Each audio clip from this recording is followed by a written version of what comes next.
Assalamualaikum warahmatullahi wabarakatuh. Alhamdulillahi rabbil alamin.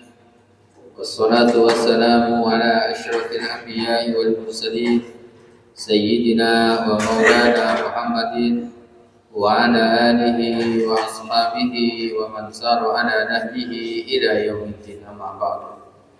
Hadirin yang dimuliakan Allah Subhanahu wa taala, alhamdulillah wa syukurillah pada subuh yang cerah ini Allah Subhanahu wa taala memberikan kesempatan kepada kita hadir di Masjid Fastabiqul Khairat untuk melaksanakan salat subuh berjamaah dan mengikuti kajian tafsir. Mudah-mudahan hadirnya kita di majlis ini diberikan keberkahan oleh Allah Subhanahu wa taala. Mari kita mulai kajian kita bersama-sama membaca Ummul Kitab Al-Fatihah. A'udzubillahi minasyaitonir rajim. Bismillahirrahmanirrahim. Alhamdulillahirabbil alamin arrahmanirrahim maliki yaumiddin. Iyyaka na'budu wa iyyaka nasta'in. Ihdinas siratal mustaqim. Shiratal ladzina an'amta 'alaihim ghairil maghdubi 'alaihim waladdallin. Amin. Baik, Bapak Ibu, kita lanjutkan. Kita sudah sampai pada ayat yang ke-20. Subuh ini kita akan baca ayat yang ke-21 sampai 21 sampai 25. A'udzu billahi minasy syaithanir rajim.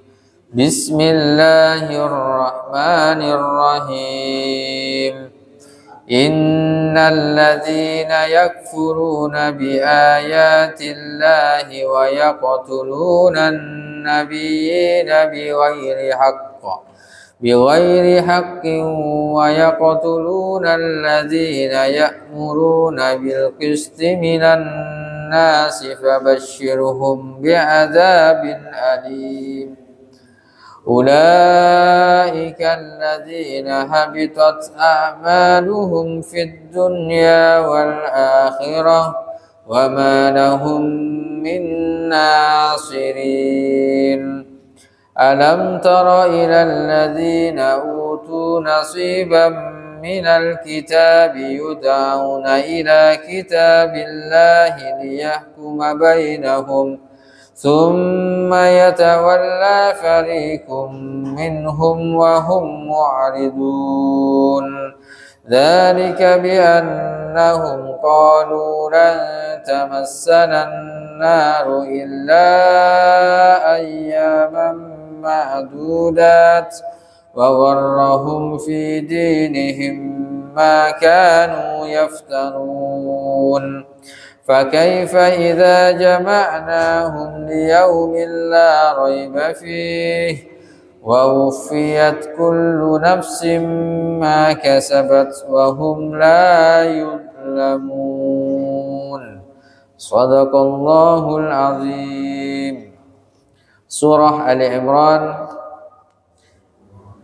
ayat yang ke-21.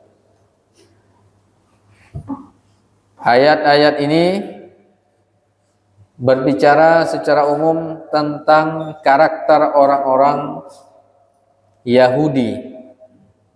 Kalau ayat sebelumnya berbicara tentang Nasoro, tentang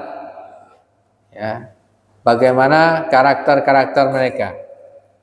Nah, pada ayat 19 itu Allah Subhanahu wa taala sampaikan innad dina indallahil Islam, bahwa agama indallah yang ada di sisi Allah, yang diturunkan oleh Allah, pedoman hidup manusia itu adalah al-Islam.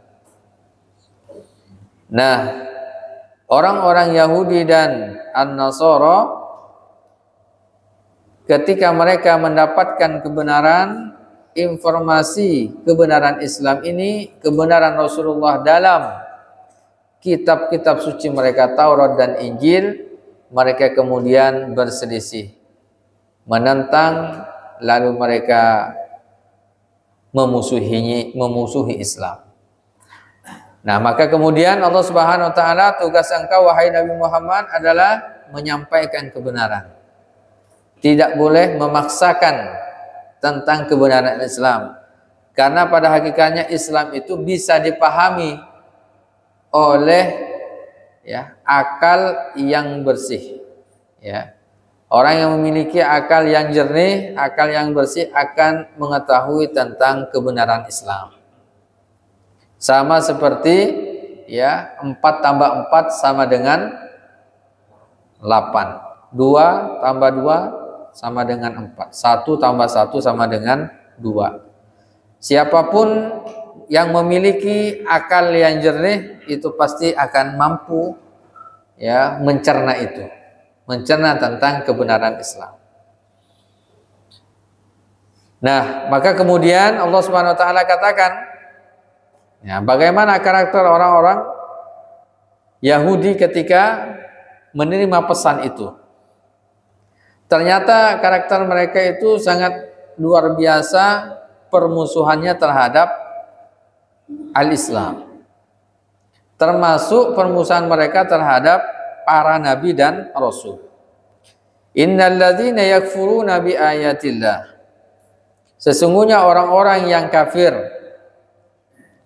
mengingkari bi ayatillah, ayat-ayat Allah Subhanahu wa taala. Wa yaqtuluna an-nabiyyina bi ghairi haqqin. Dan yang kedua, mereka membunuh para nabi bi ghairi haqqin, tanpa dasar kebenaran yang jelas. Yang ketiga, wa yaqtuluna allazina ya'muruna bil qisti. Mereka membunuh orang-orang yang mengajak kepada mereka, yang mengajak pada kebenaran Islam. Minan nas, dari orang-orang atau golongan-golongan yang ada pada mereka. Nah, innalladzina yakfurun, siapa alladzina ini? Para ulama tafsir mengatakan mereka adalah orang-orang Yahudi.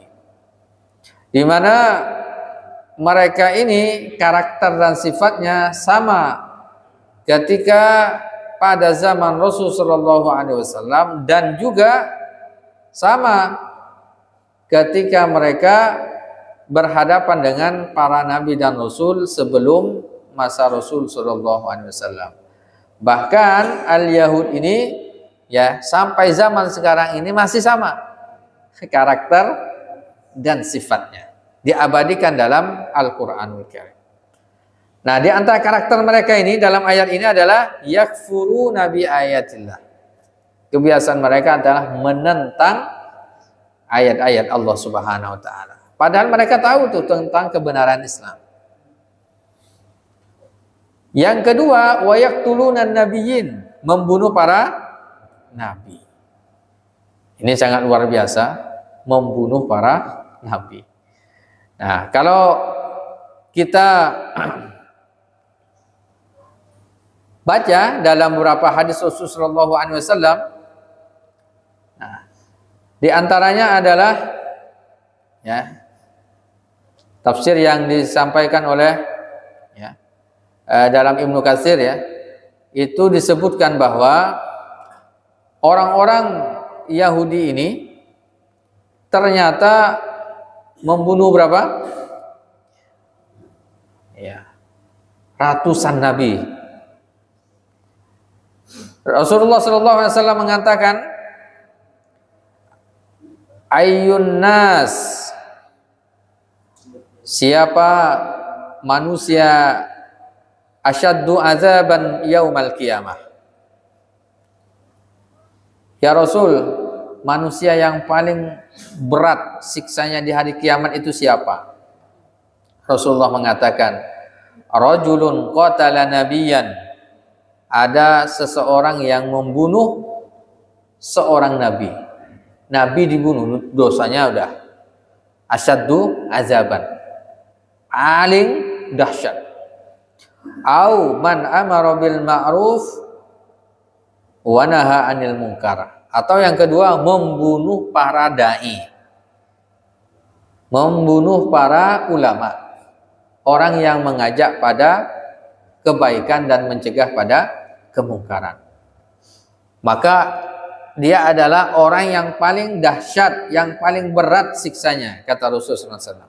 Kemudian Rasulullah membacakan ayat, ya, innal ladzina yakfuruna bi ayatillah wa yaqtuluna an-nabiyyina bighairi haqqin wa yaqtuluna alladzina ya'muruna bil qisti minan nas fabashshirhum bi'adzabin alim. Qala Rasulullah sallallahu alaihi wasallam, Rasulullah bersabda, ya Aba Ubaidah, wahai Aba Ubaidah, qatalat banu Israil salasata wa arba'ina nabiyan. Bani Israel itu, orang-orang Yahudi itu, membunuh berapa? 43 nabi. 43 nabi dibunuh.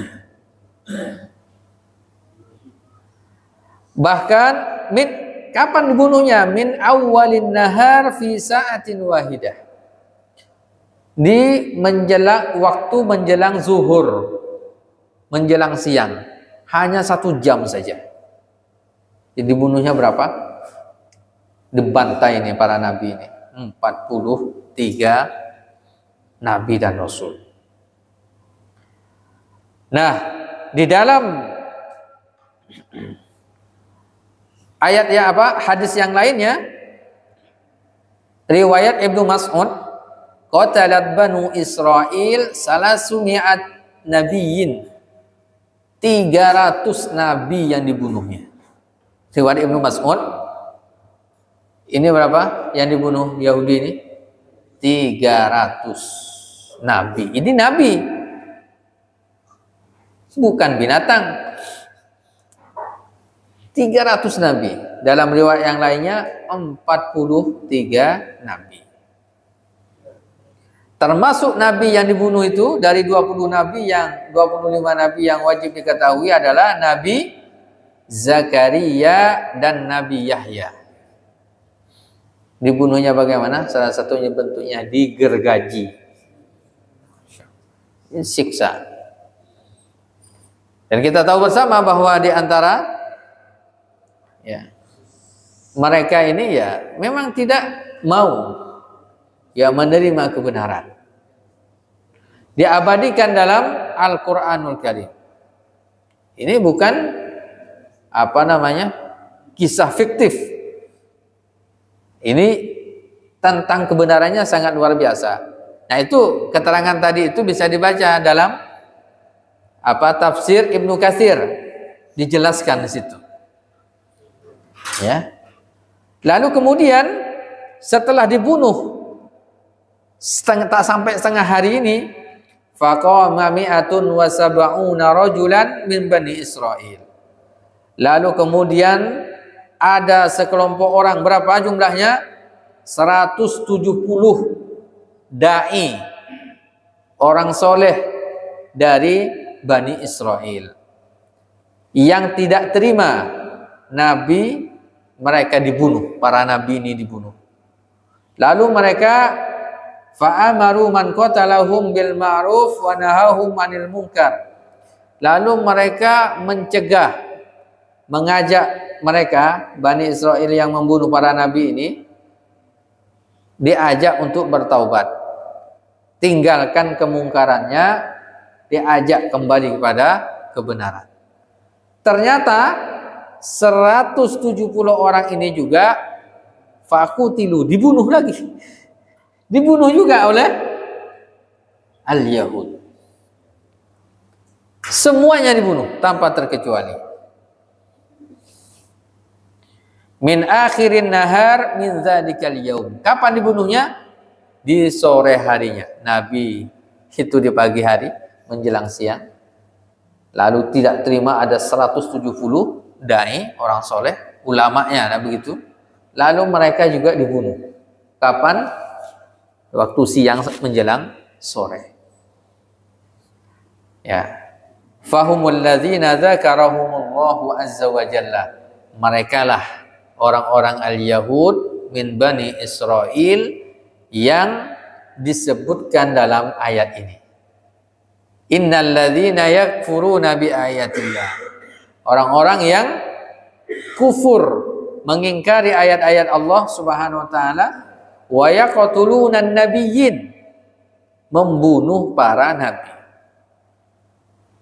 bi ghairi haqqin, wa yaqtuluna alladzina ya'muruna bil qisti minan nas, dan membunuh para dai, para ulama. Fabashshirhum bi adzabin alim.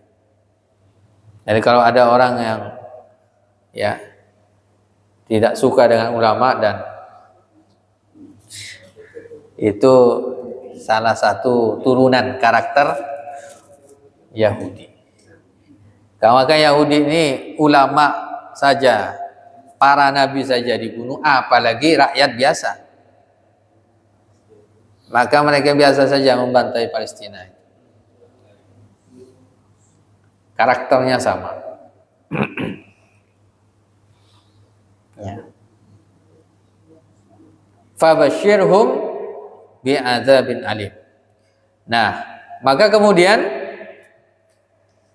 ayat yang ke-22-nya, ulaikal ladzina habitat a'maluhum fid dunya wal akhirah.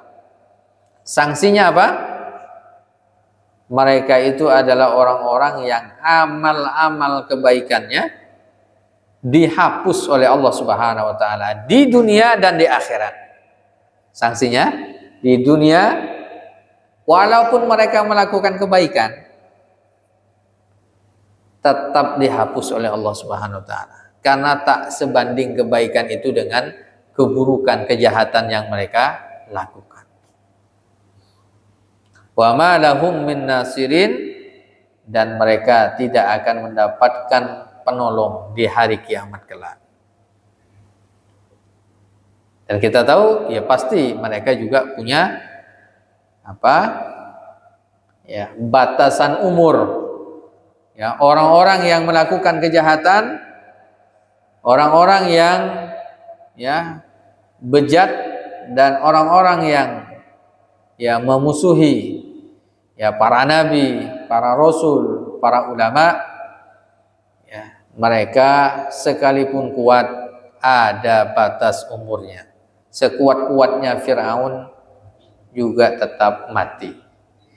Sehebat-hebatnya Qarun, sebanyak-banyaknya hartanya Qarun juga habis, mati, tenggelam, terkubur hartanya. Setiap ya orang-orang yang bermaksiat, orang-orang yang tidak taat, semuanya orang-orang yang musuh Islam juga akan ada akhirnya.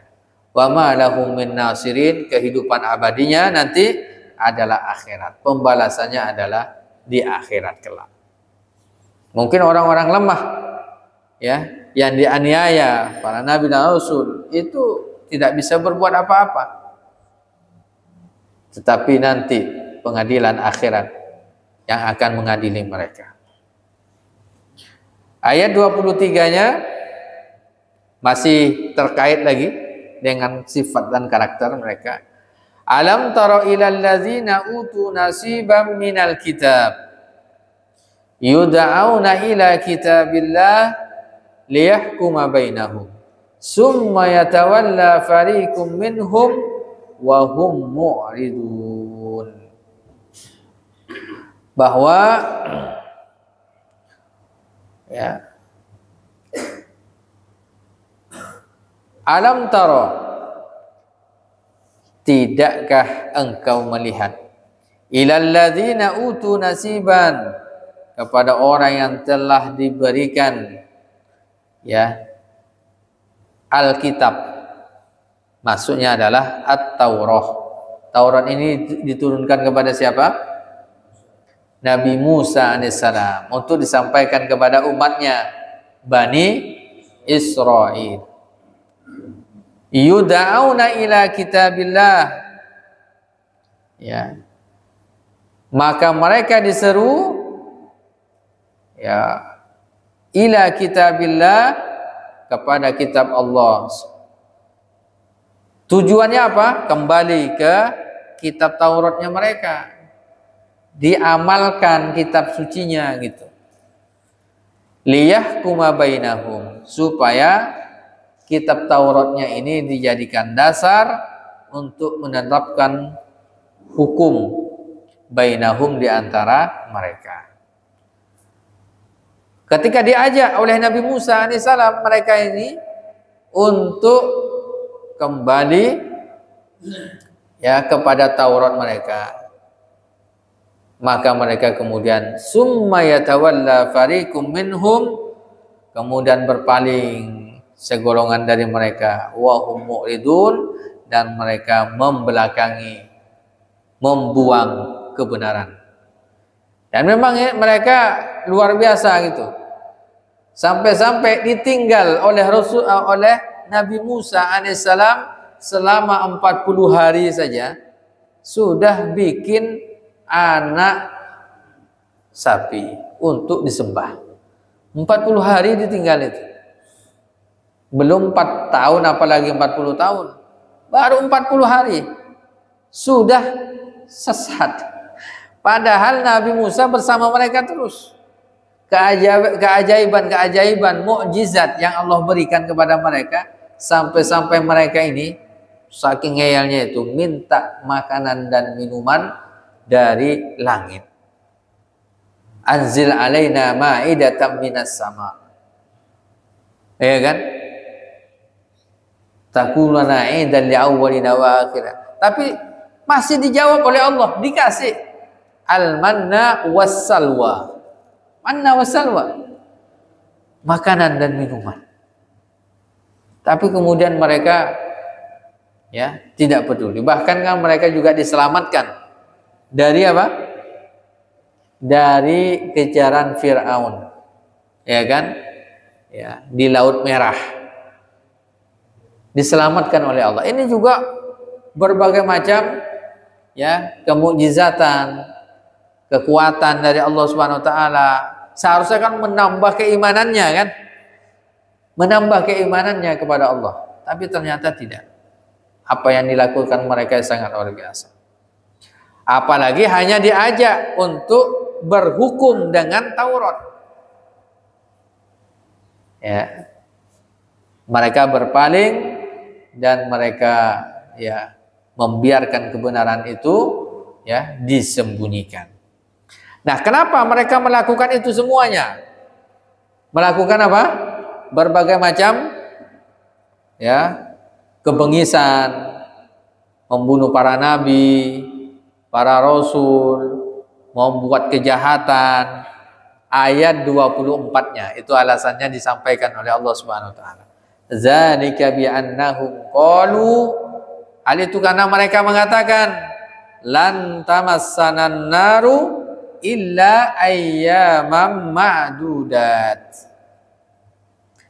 Ya, karena mereka mengatakan ya, kami ini walaupun melakukan kejahatan ya mungkin akan dibalas nanti di akhirat. Cuman beberapa hari sajalah masuk neraka. Gitu. Masuk nerakanya sebentar ya. Mau kayak apapun kejahatan yang kami lakukan, kata dia, kalaupun kami masuk neraka, itu cuma sebentar saja. Kami tidak akan disentuh oleh api neraka illa ayyamam ma'dudat, kecuali hanya beberapa hari saja. Itulah yang menjadi keyakinan mereka. Ini juga sama. Ya. Ini juga ada juga sebagian dari umat Islam yang berpikir seperti itu juga. Tahu apa, bikin kejahatan apa ini masuk sebentar. Selama dia ya pernah baca la ilaha illallah, pasti akan masuk surga kan. Lakukan kejahatan kayak apapun tidak apa-apa, yang penting pernah baca la ilaha illallah. Kenapa sama berarti? Kami juga pasti akan masuk surga, kata orang-orang al-Yahud. Ya. Kenapa? Karena sudah pasti ditolong oleh siapa? Oleh Tuhan mereka. Siapa? Uzair. Uzair ibnullah. Ya. Uzair itu adalah anak Allah katanya. Ya, Uzair. Padahal itu adalah nabi yang akan menolong mereka. katanya. Kemudian mereka mengatakan juga bahwa ya, mereka akan ditolong oleh Nabi Musa. Nah, ini juga luar biasa. Jadi orang-orang Yahudi ini ya doktrinnya memang kuat. Ya, doktrinnya kuat. Ya, sekarang ini termasuk ini doktrin akidah mereka menyerang Palestina ini. Motifnya itu adalah motif akidah. Apa akidah mereka? Bahwa di bawah Masjid Al-Aqsa ini ada Haikal Sulaiman. Itu yang mereka cari. Maka kemudian dalam kitab Talmud mereka sekarang ini, kitab Talmudnya itu memang ya semua selain Al-Yahud itu memang ya boleh dirampas hartanya, boleh dibunuh dan seterusnya. Kecuali sesama mereka tak boleh dirampas. Nah, ini yang terjadi. Nah,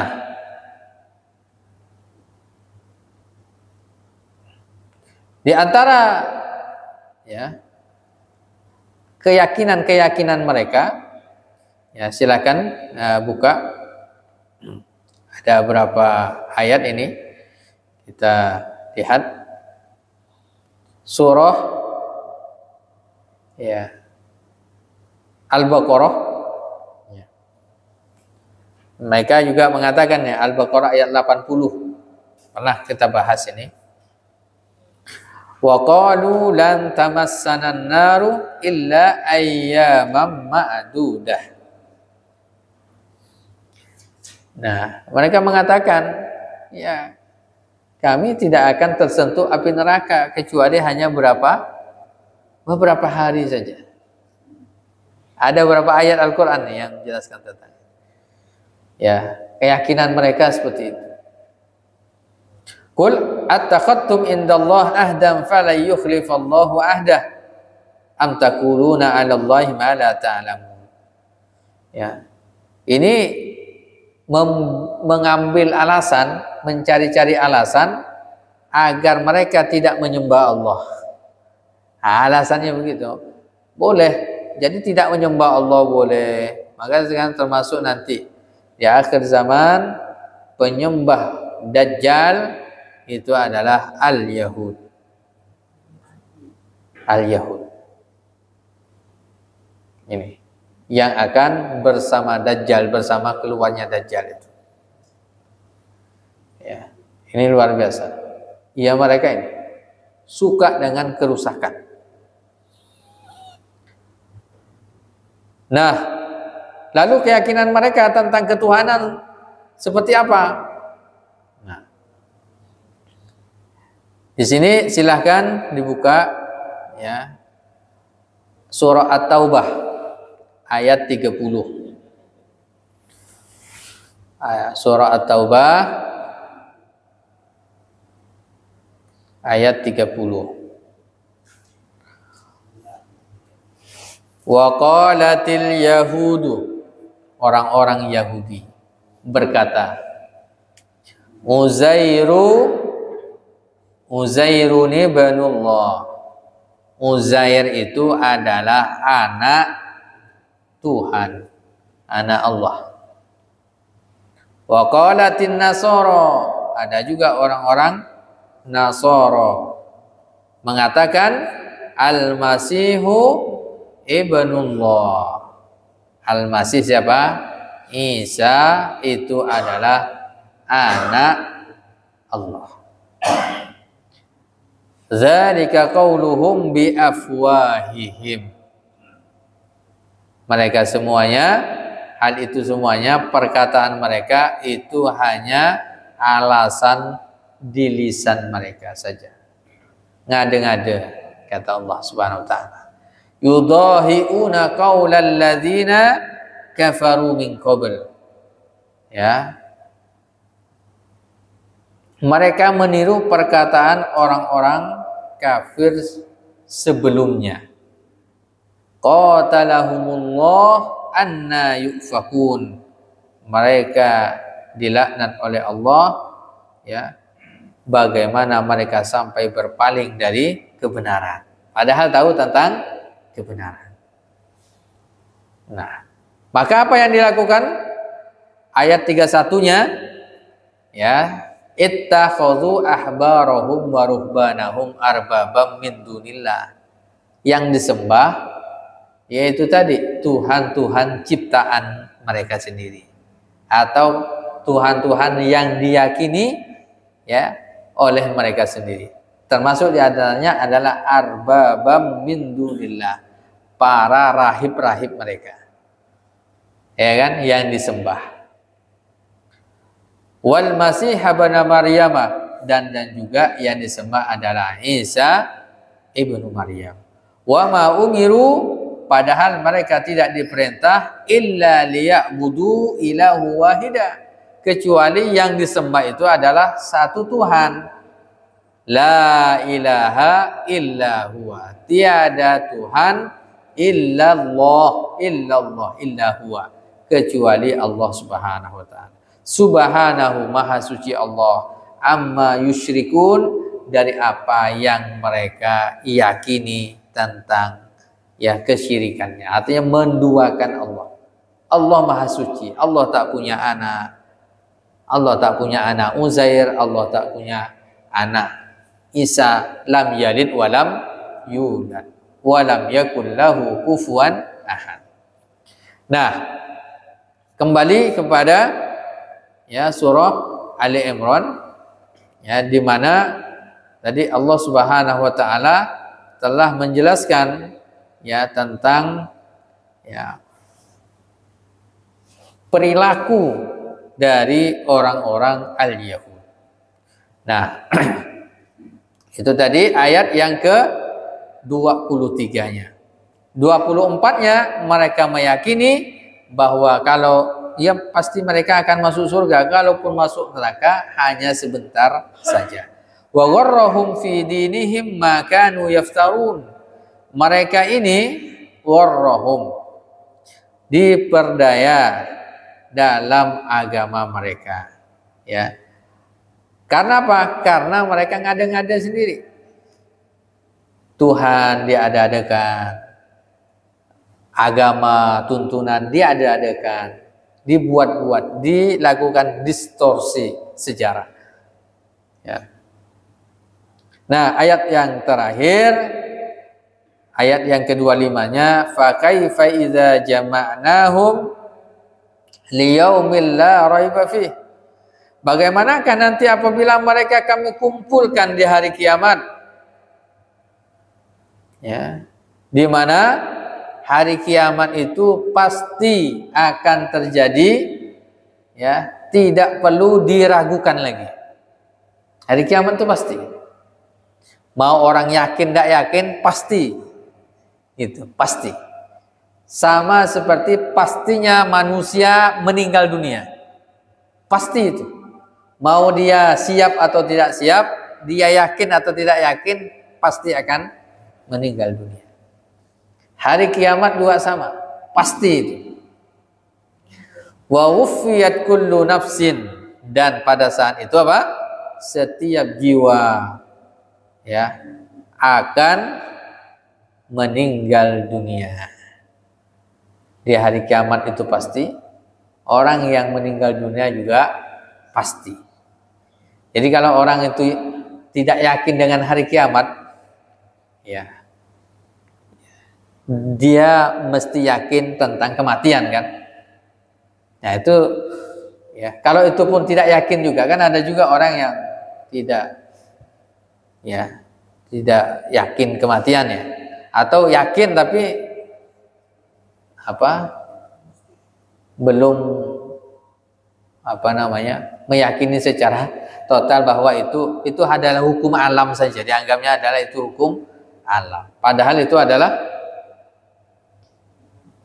ketetapan dari Allah Subhanahu wa taala. Wa ufiyat kullu nafsin ma kasabat wa hum la yudlamun.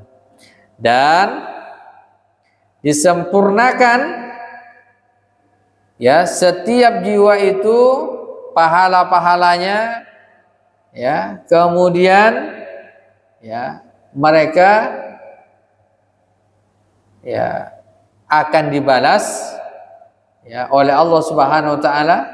Wa uffiyat kullu nafsin, itu kullu, setiap jiwa akan disempurnakan balasannya oleh Allah Subhanahu wa taala di akhirat, dan mereka la yudlamun, tidak dizalimi sedikit pun.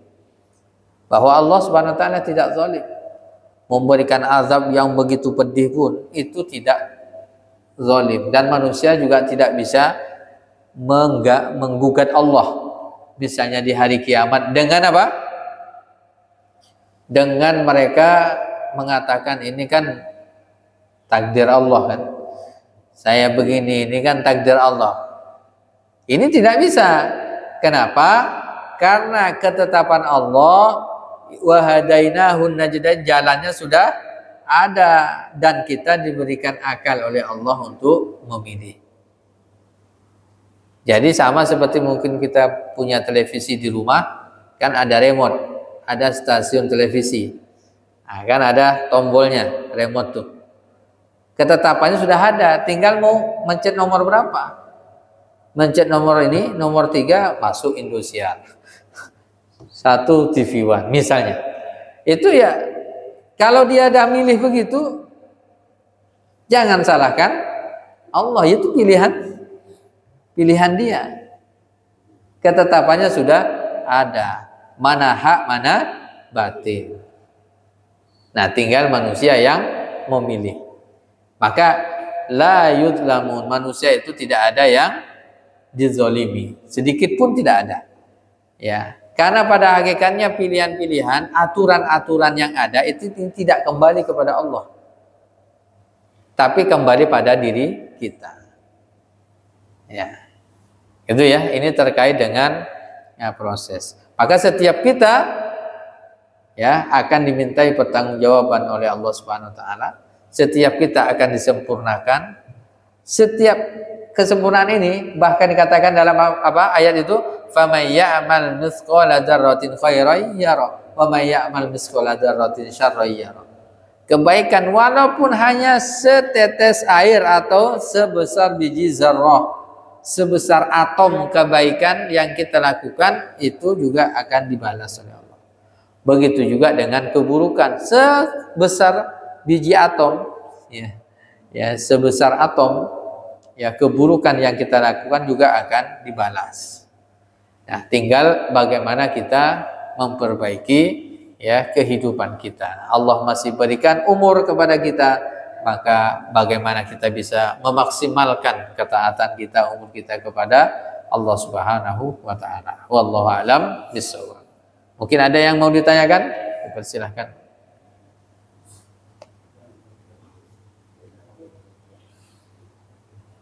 Assalamualaikum.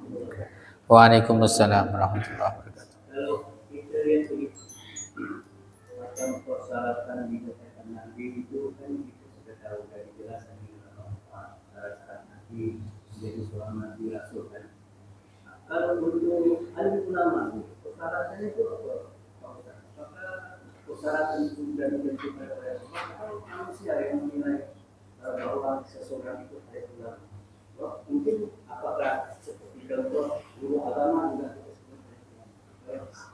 maksudnya jangan menjadi salah satu penafsiran yang salah. Iya. Assalamualaikum warahmatullahi wabarakatuh. Waalaikumsalam warahmatullahi wabarakatuh. Ada 2 istilah yang dimuat dalam Al-Quran terkait dengan orang yang mengajak pada kebaikan. Pertama ad-da'i. Ad-da'i. Yang kedua al-alim. Jadi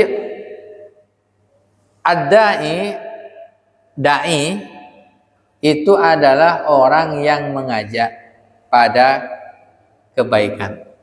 Nah, ini menarik yang selalu misalnya kuntum khaira ummatin ukhrijat linnas ta'muruna bil ma'ruf wa tanhauna 'anil munkar. Yang diajak itu al-ma'ruf. Ma'ruf ini apa? Asal katanya dari kata arafa ya'rifu. Ma'ruf. Ma'ruf itu sesuatu yang lazim diketahui kebaikan itu oleh manusia. Itu ma'ruf, kebaikan. Maka dikatakan kebaikan itu karena semua akal manusia itu menerima bahwa itu adalah sebuah kebaikan. Itu ma'ruf. Sedangkan al-munkar asal katanya dari al-munkar itu sesuatu yang diingkari. Nah, diingkari oleh apa? Oleh akal, bahwa itu tidak baik gitu. Itu tidak baik oleh akal. Nah, ada orang yang mengajak orang pada kebaikan itu, dan ada orang yang mengajak agar meninggalkan perbuatan yang mungkar, maksiat ini. Yang ini semuanya diatur di dalam apa? Baik dan tidaknya itu dilegitimasi oleh syariat, oleh al-Islam. Ya. Nah, ini adalah ad-da'i. Nah, ad-da'i ini syaratnya tidak terlalu banyak. Siapa saja yang punya, walaupun dia punya satu ayat saja, satu ayat, satu hadis disampaikan. Misalnya saya hanya punya paham sholat 5 waktu itu hukumnya wajib bagi seorang muslimah. Itu saja kita ajak orang lain untuk ke masjid, untuk puasa, hanya itu saja, itu dia sudah ad-da'i. Nah, sudah da'i. Tapi da'i belum tentu alim. Kalau alim itu adalah orang yang berilmu. Jamaknya alim itu adalah ulama. Nah, ulama adalah orang yang berilmu. Ulama adalah orang yang berilmu. Yang bagus itu ad-da'i al-alim. Seorang da'i yang alim. Gitu. Tapi ada kriterianya alim ulama ini. Siapa kriterianya? Dia berilmu. Innama yakhsyallaha min ibadihil ulama. Orang yang alim itu adalah orang yang takut kepada Allah. Jadi kalau ada orang berilmu, dia mengerjakan kebaikan, ngajak orang lain pada kebaikan, dan dia sendiri takut kepada Allah. Makanya dia melakukan kebaikan, tidak menentang aturan-aturan Allah. Dia adalah ulama. Jadi ulama itu mudah dalam ayat Quran. Siapa? Adalah orang yang berilmu, yang dia melaksanakan setiap perintah-perintah Allah dan Rasulnya. Dengan ilmunya itu dia bisa semakin dekat dengan Allah. Bukan bahwa semakin berilmu, kan ada juga orang semakin berilmu, semakin tinggi gelarnya, semakin jauh dari Allah. Itu bukan ulama. Maka Imam Al-Ghazali itu membagi ulama, ulama al-khair kebaikan, ada ulama su. Ulama su itu artinya ulama yang dia punya ilmu tapi buruk yang dilakukannya. Bahkan ada ulama butun, ulama perut. Ulama perut. Itu maksudnya ilmunya yang digunakan untuk bukan hanya menjual ayat-ayat Allah untuk perutnya. Ini juga. Ini ulama, Pak. Jadi ulama ada pembagiannya juga. Tapi ulama yang ini adalah innama yakhsyallaha min ibadihi al-ulama. Yang takut kepada Allah dia adalah ulama. Nah, begitu. Dan siapapun orang yang berilmu, yang memiliki spesialisasi dalam keilmuannya, tetapi keilmuan itu mengantarkan dia takut kepada Allah, maka dia adalah ulama. Wallahu a'lam bishawab. Masih ada? Cukup insyaallah. Kita akhiri perjumpaan kita bersama-sama membaca hamdalah dan doa kafaratul majlis. Alhamdulillahirabbil alamin. Subhanakallahumma wa bihamdika asyhadu an la ilaha illa anta astaghfiruka wa atubu ilaika. Assalamualaikum warahmatullahi wabarakatuh.